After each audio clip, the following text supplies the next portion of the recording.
आज मंत्रिपरिषद में अनेक महत्वपूर्ण विषयों पर निर्णय लिए गए हैं। सबसे पहला निर्णय पिछड़ा वर्ग एवं अति पिछड़ा वर्ग विभाग का प्रस्ताव था। इसके अंतर्गत राज्य में जो 1 से 10 में पढ़ने अध्ययनरत जो छात्राएं हैं को प्री मैट्रिक छात्रवृत्ति योजना से लाभान्वित करने के लिए मुख्यमंत्री पिछड़ा वर्ग अत्यंत पिछड़ा वर्ग प्री मैट्रिक छात्रवृत्ति योजना की स्वीकृति मंत्रिपरिषद ने दी है। आपको जानकारी होगा कि भारत सरकार ने इस वर्ष इस योजना को परिवर्तित करके पीएम यशस्वी योजना करके लागू कर दी है, जिसके अंतर्गत 1 से 8 क्लास तक छात्रवृत्ति बंद कर दिया गया है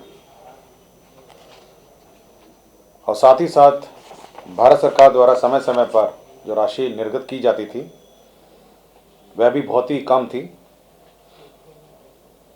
यह सेंट्रली स्पॉन्सर्ड स्कीम थी पूर्व में 50-50 रेशो पे। तो राज्य सरकार ने यह निर्णय लिया कि राज्य में हम लोग सेंट्रली स्पॉन्सर्ड स्कीम नहीं इम्प्लीमेंट कर हम लोग एक अपनी राज्य की योजना बनाएंगे और राज्य सरकार अपनी योजना के माध्यम से पिछड़ा वर्ग एवं अत्यंत पिछड़ा वर्ग प्री मैट्रिक छात्रवृत्ति योजना संचालित करेगी। जहाँ तक छात्रवृत्ति के मापदंड हैं, भुगतान के मापदंड हैं, वो यथावत पूर्व की योजना के अनुरूप ही हैं। कक्षा 1 से 4 तक 50 रुपये प्रतिमाह, 5 से 6 100 रुपये प्रतिमाह, 7 से 10 150 रुपये प्रतिमाह और कक्षा 1 से 10 250 रुपये प्रतिमाह। तो जो पूर्व में छात्रों को मिलता रहा है वह यथावत मिलता रहेगा। परिवर्तन इतना ही है कि भारत सरकार की योजनाओं को अब राज्य सरकार कार्यान्वित नहीं कर अपनी योजना के माध्यम से इसको कार्यान्वित करेगी, क्योंकि भारत सरकार ने संशोधित कर अनेक घटकों में राशि को बंद कर दिया है। तो ये बहुत महत्वपूर्ण योजना है हमारे छात्र छात्राओं के लिए, यह जिस पर मंत्रिपरिषद ने स्वीकृति दी। दूसरा नगर विकास एवं आवास विभाग का है। यह शहरी क्षेत्रों के लिए बहुत महत्वपूर्ण है। बिहार नगर पालिका क्षेत्र विज्ञापन नियमावली 2022। आपको जानकारी होगा कि दिखते होंगे कि पूरे शहर में इश्तिहार जो एडवर्टाइजमेंट है वह किस प्रकार लगाए जाते हैं। अब राज्य सरकार ने इसको नियंत्रित कर इसको सुव्यवस्थित करने के लिए निर्णय लिया है। इसके अंतर्गत अब जो एडवर्टाइजमेंट स्पेस है उसके लिए ऑक्शन किया जाना है। नंबर 2, किस प्रकार के एडवर्टाइजमेंट लगाए जाएंगे इसका भी निर्धारित इस नियमावली में किया गया है। किस प्रकार के एडवर्टाइजमेंट नहीं लगाए जाएंगे यह भी इस पर निर्धारित किया गया है और साथ ही साथ यह नियमावली में स्पष्ट की गई है कि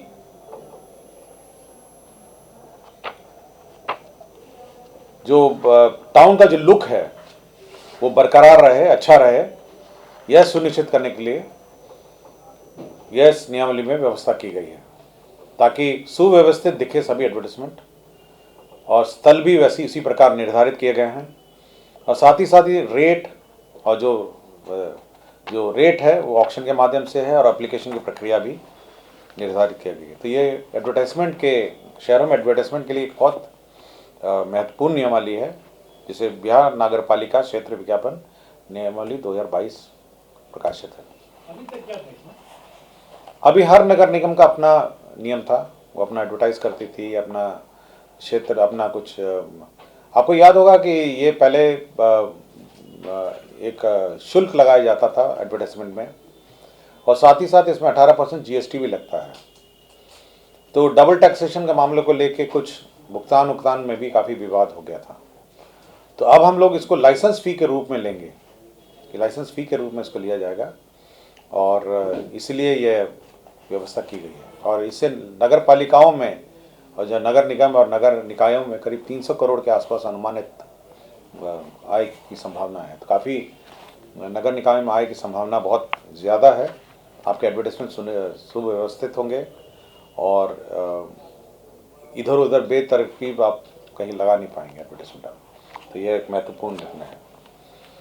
तीसरा है जो थारू क्षेत्र, जहाँ पर आपको याद होगा कि अभी समाधान यात्रा जहाँ से शुरुआत होगी, वहाँ पे थरुवट विकास योजना संचालित है थारू क्षेत्र में।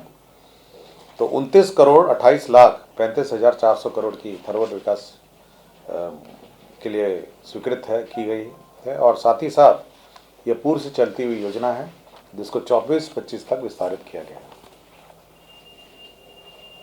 जैविक खेती एक महत्वपूर्ण योजना है राज्य में, और ये राज्य सरकार अपने राशि से राज्य योजना मद से इसको संचालित करती आ रही है।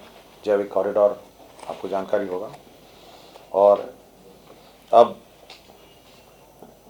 22-23 से 24-25 तक 3 वर्षों के लिए कुल 104 करोड़ 36 लाख 3,000 रुपये लागत से यह जैविक खेती की स्वीकृति दी गई है। इसके अंतर्गत हर वर्ष खेत के अनुसार अनुदान है हर खेत लगाने का।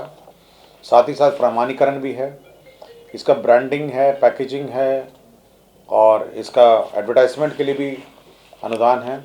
साथ ही साथ जो कोल्ड स्टोरेज और कोल्ड चेन है उसके लिए भी अनुदान है। तो ये एक महत्वपूर्ण योजना है जैविक कॉरिडोर के अंतर्गत। तो ये 13 जिलों में कार्यरत है, कोई 13 जिलों में 104 करोड़ 36 लाख 3,500 रुपये। बिहार रूरल रोड प्रोजेक्ट है, ये न्यू डेवलपमेंट बैंक से लोन पर यह संचालित है। करीब 8,000 करोड़ पूर्व में लोन लिया गया था 4,000 किलोमीटर के लिए, और इसमें करीब 1,300 जो किलोमीटर है वह अन्य योजना से बन गया, जिस कारण से इसको रिप्लेसमेंट की आवश्यकता पड़ी है। विभाग ने इसके 1,300 किलोमीटर के स्थान पर 1467 किलोमीटर का प्रस्ताव लाया गया है, और पूर्व में 26 जिलों को एक्सटेंड करते हुए इसको 38 जिले कर दिए गए हैं। तो ये केवल रिप्लेसमेंट है, जो योजनाएं अन्य योजना से बढ़ गई। विभिन्न औद्योगिक क्षेत्र में विकास के लिए राज्य सरकार ने 50 साल का ऋण लिया है, और इस ऋण के अंतर्गत विभिन्न औद्योगिक क्षेत्र के विकास के लिए राशि व्यय होगी, जिसमें औद्योगिक क्षेत्र का विकास हाजीपुर फेज़ 2, औद्योगिक क्षेत्र का विकास कुमारबाग फेज़ 2, औद्योगिक क्षेत्र का विकास हथुआ फेज़ 2, औद्योगिक क्षेत्र का विकास सिकंदरपुर फेज़ 2, औद्योगिक क्षेत्र का विकास मुजफ्फरपुर फेज़ 2, औद्योगिक क्षेत्र का विकास बरारी भागलपुर फेज़ 2, औद्योगिक क्षेत्र का विकास गोरौल फेज़ 2, औद्योगिक क्षेत्र ग्रोथ सेंटर का विकास बेगूसराय फेज़ 2, औद्योगिक क्षेत्र का विकास पाटलिपुत्रा फेज़ 2, औद्योगिक क्षेत्र का विकास लोहट फेज़ 2। तो कुल 416 करोड़ की योजना है जिसकी कैबिनेट ने स्वीकृति दी है। इसके अंतर्गत आपके इंडस्ट्री एरिया का इंफ्रास्ट्रक्चर है, और साथ ही साथ प्लग एंड प्ले जो ये हैं प्लग एंड प्ले मॉडल के आधार पर इंडस्ट्रियल शेड्स हैं, उसका भी निर्माण किया जाएगा।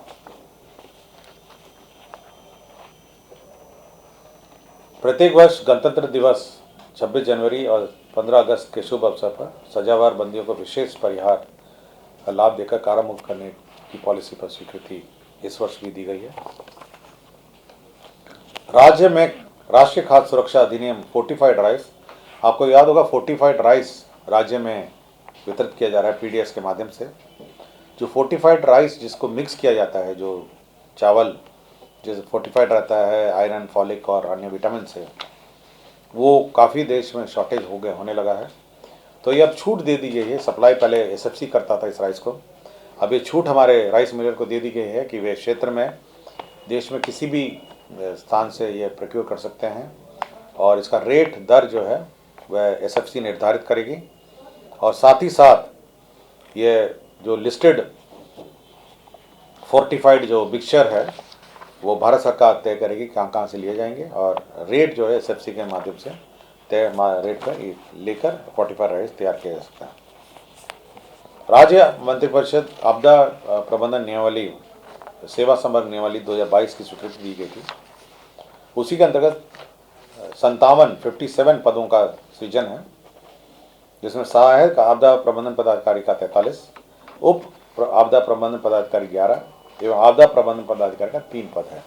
तो यह एक आपदा जो नियमावली गठित हुई थी उसी के अंतर्गत ये अब 3 पदों का सृजन है। मद्य निषेध उत्पाद विभाग ने पटना को बंटवारा करके नए जिलों का गठन किया है, और ताकि जो मद्य निषेध का जो अभियान चल रहा है उसमें और गति मिले। पटना जिले के बाढ़, मसौड़ी, पालीगंज और दानापुर अनुमंडल को मद्य निषेध उत्पाद क्षेत्र के रूप में सृजित किया गया, और प्रत्येक नवसृजित मद्य निषेध उत्पाद क्षेत्र के अनुमंडल मुख्यालय में क्षेत्र मद्य निषेध में उत्पाद कार्य लगा। तो पूरा पटना जिले को बांट दिया गया है बाढ़, मसौड़ी, पालीगंज और दानापुर क्षेत्र में।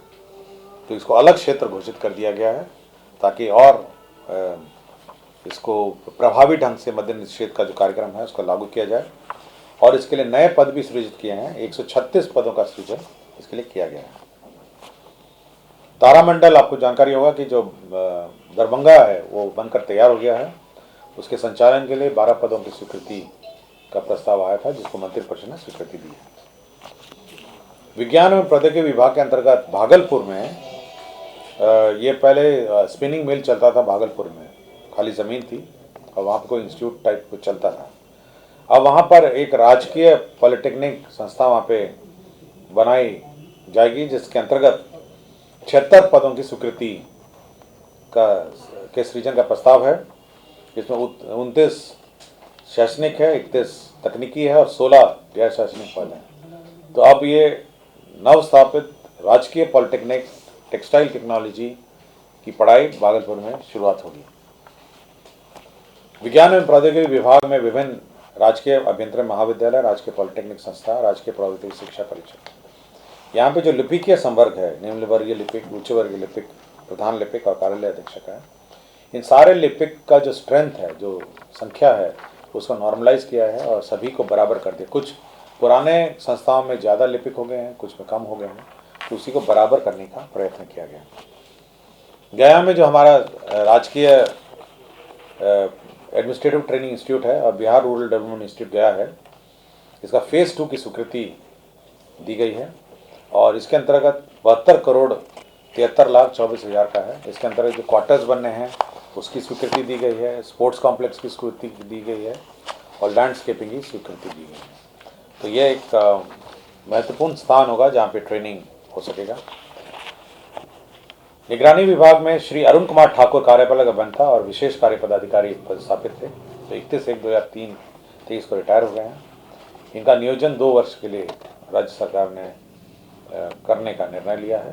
तो ये आफ्टर रिटायरमेंट नियोजन का है। तो यही सब एजेंडा थे जो आज मंत्रिपरिषद द्वारा लिए गए।